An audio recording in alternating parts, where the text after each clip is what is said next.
Hey team, hope you're doing really well. I just wanted to jump in today and have a chat to you about muscle and about body composition and about scale weight. Okay, these are all obviously interrelated things. But first of all, I wanted to reference and point to Dr. Gabrielle Lyon's work. She has been on a few big sort of podcasts lately talking about her muscle-centric approach to medicine. And the overlying theme to this approach, which she first termed in 2015, is that we actually don't have a over fat problem, we have a under muscle problem in society, which leads to all of these lifestyle diseases that we generally die early from. So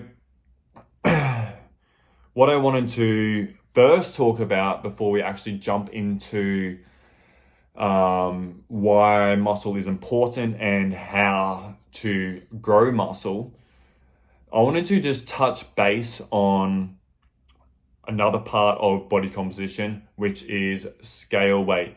Now, a lot of us,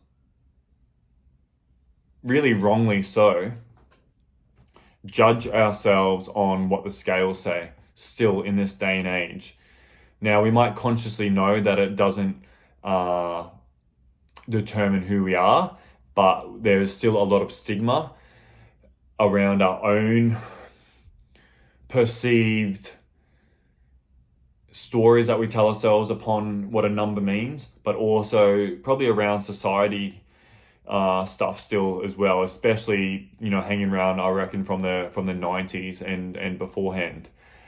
So first of all, I want to talk about some factors that actually affect the scale weight.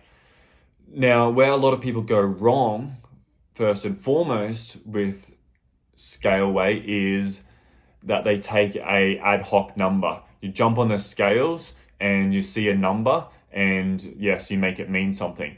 But there is no consistency to when you are jumping on those scales. And the fact that there is no consistency really doesn't give us a full picture of what the scale weight actually is. And that is because scale weight fluctuates from day to day for every single person. Okay, those fluctuations can be sort of about 1 to 4% of someone's body weight. Now, these fluctuations are going to happen no matter what. But what we want to do is we want to be really consistent with when we are taking our scale weight, and we want to do it multiple times per week. If we do it multiple times per week, the more the better, then we can start to get an average for the week rather than just a snapshot.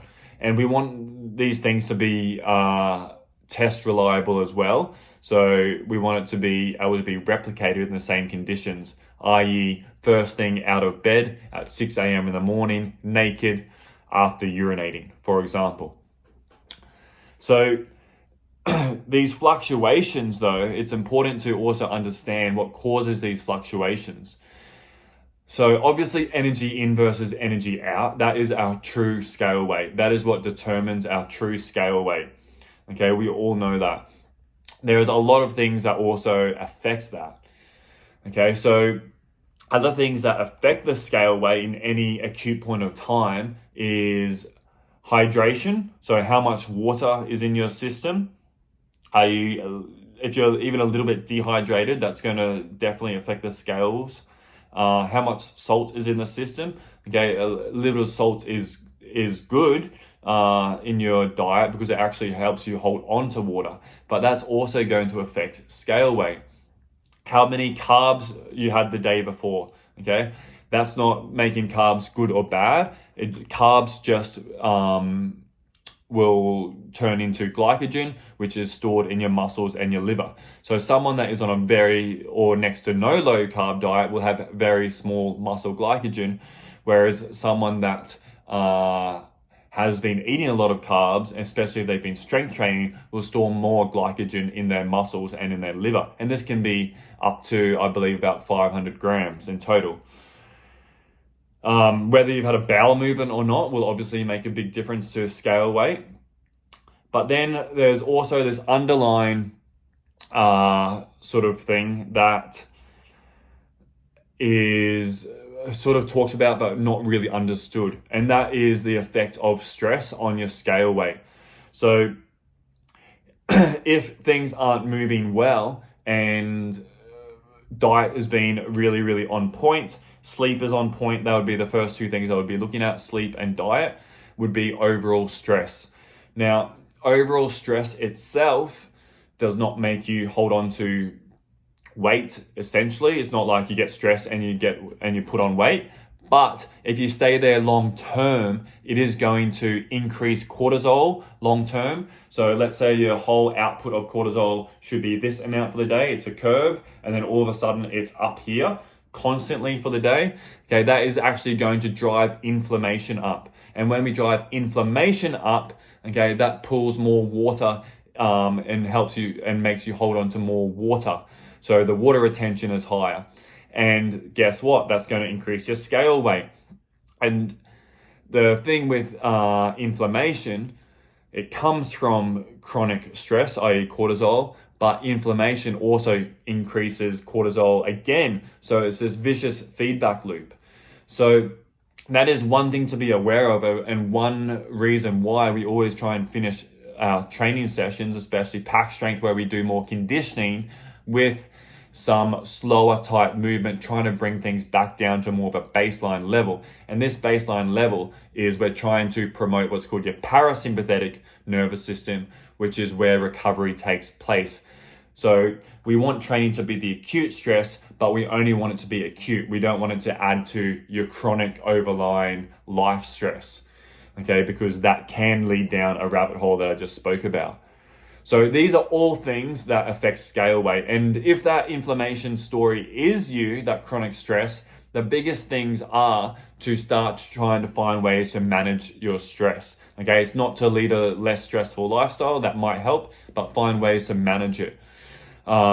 If there's something that you're not dealing with and it's sort of in the back of your mind, that's probably a really good place to start in terms of dealing with stress. Okay, but obviously being organized, trying to have some time to yourself, even if it's 5 minutes, whatever it is. Everyone has different capacities. Find your thing that allows you to not feel like you're in fight and flight all the time. Okay, so that puts that out of the way. That is our scale weight side of things. So if you are using scale weight, remember we want to use multiple times. I would say at least a minimum of 3 times per week. Get the average, make sure it's very, very consistent with when you are taking that weight, and don't make any judgment until you get that average and you see whether it's moving up or down over multiple weeks. Okay, not in that one snapshot day to day, because remember, all of those factors affect what is happening there. So there's that aside.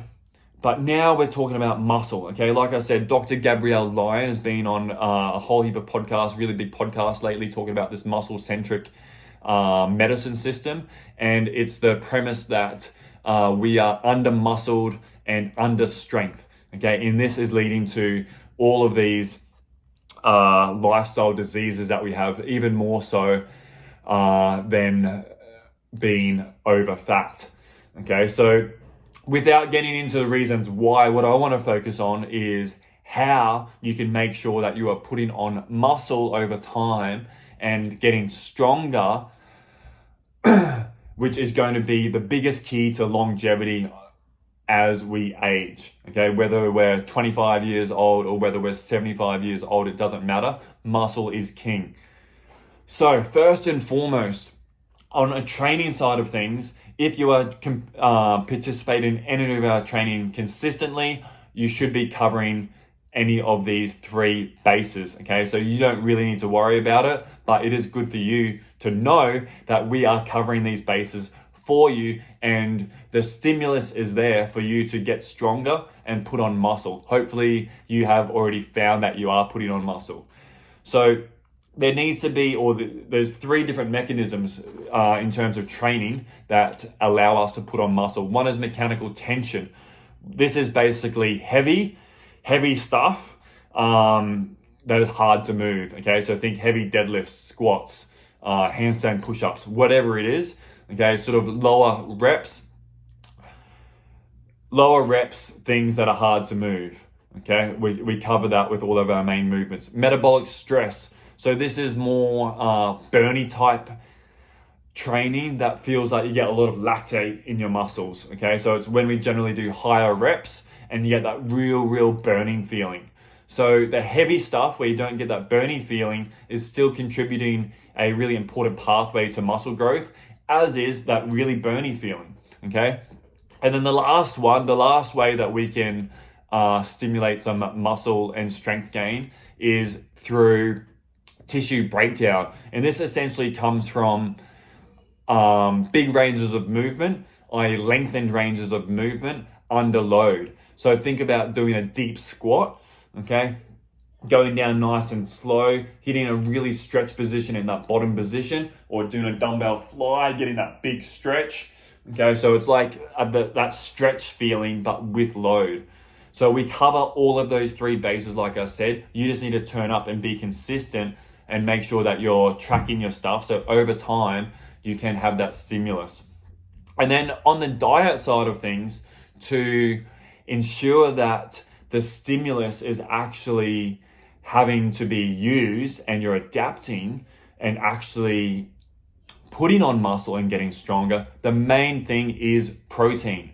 Okay, even though it's cliched and we talk about it all the time, still, when I look at people's nutrition, it is still mostly not enough protein. Okay, to an extent, okay, up to about 2 grams per kilogram. The more protein, the better. So if you're not getting 2 grams per kilogram, you can probably get more from your training, body composition wise, by eating more protein. So if you weigh 70 kilograms, okay, that's 140 grams of protein per day. 140 grams of protein looks like, let's say, a chicken breast, 30 grams, 3 eggs, about 24 grams, a bowl of Greek yogurt, about 10 grams, a couple of slices of cheese, about 5 grams, a small can of salmon, about 22 grams. Okay, that gives you an idea. A 400 gram steak, probably about 40 to 50 grams. So that gives you an idea of how much protein is needed, okay, to be able to meet the stimulus and get the adaptations that we want. So more muscle is key to longevity. We are finding that out more and more. So you are in the right place with the training that you are doing in pack strength or pack skill. But I just wanted you to understand the underlying premises to it and what you can do to ensure that you are getting the most out of your training, and also just touch on the scale weight. Okay, and last but not least, there's some different factors that really affect your ability to put on muscle. So we are not all made equal. Okay, all our bodies look different. We all come from different backgrounds, and we are all going to be putting on muscle at different rates. No, even if we did the same training, ate the same diet, okay, we would still put on muscle at different rates. So number one factor would be training age. The longer you have been training for, the harder it is to be putting on more and more muscle. So if you're just starting out, you are in the beautiful golden years and you can be putting on more muscle. Hormonal profile. Okay, so how much, where you are, if you're a female, where you are in the menopause cycle, pre, peri, post. If you're male or female, how much testosterone you generally have, what your levels are, is going to affect things. Your genetics, whether you're someone like me that has a pretty small frame naturally, you're not going to be able to put on as much muscle as someone with a bigger bone structure. Muscle memory, so your body always wants to return to homeostasis. Okay, if you were generally if you're walking around at 80 kilograms and you got down to 75 kilograms for a marathon and you lost a lot of muscle, you are going to be able to bounce back a lot quicker if you're already sitting there beforehand. And the last one would be sort of supplements. Okay, so supplements and obviously drugs, which I 100% don't condone, obviously, but these are things that affect how much muscle you are able to put on. So hopefully that gives you a bit of a summary. But remember, muscle is king to longevity. Okay, it helps us doing what we want for longer. It helps protect against numerous lifestyle based diseases. There's more and more research coming out. Look at Dr. Gabrielle Lyon's work, and hopefully you'll appreciate what we're doing here and what you're putting your body through day to day.